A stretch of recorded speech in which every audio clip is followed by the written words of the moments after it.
مرګ او ژوند دا د خدای په لاس کې دی، خدای به رانه وباسي. تاسو ولیده هغه ورځ د ملک مشایخ د ملک مشایخ د ملک علما مولیده چې د ښځې ته ناست وو، هم لیده. ښه بیا مې یو ملا ته ووې مال قرآن ویلی دي. کېنه بېنه مه وایه، لږ چپ کېنه، چپ، یو منټ پاتې دی.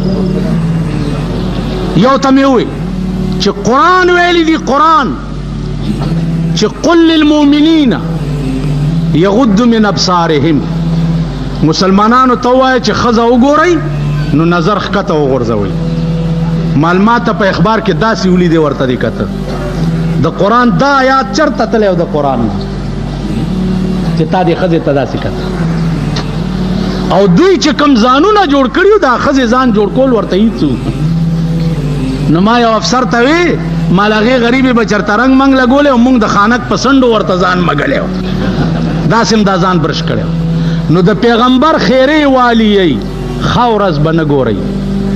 بیا د بنده اسره کوئ، د بنده اسره که دا سړی وزیر شو، دا سړی ممبر شو، زه به جوړ ښه شم، زه به جوړ ښه شم.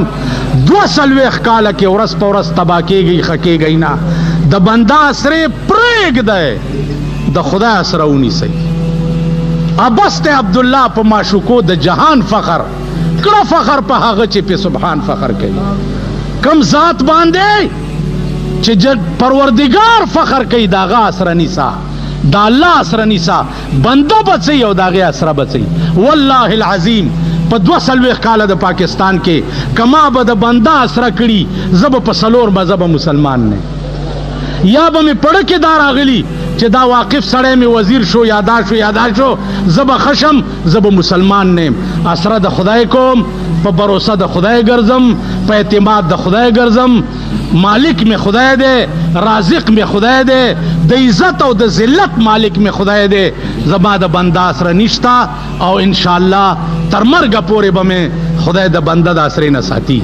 تاسو ته مې پر ورولۍ اپیل دی چې کم میشن چې د حاجي محمد امین صاحب مرحومو د اسلام او د دین دپاره په هېڅ قربانۍ اړ نه و، نن د هغه مریدان او د هغه حلقه احباب خلق ملې وتړی او په دې ملک کې د اسلام د راوستو دپاره قربانۍ ورکوي.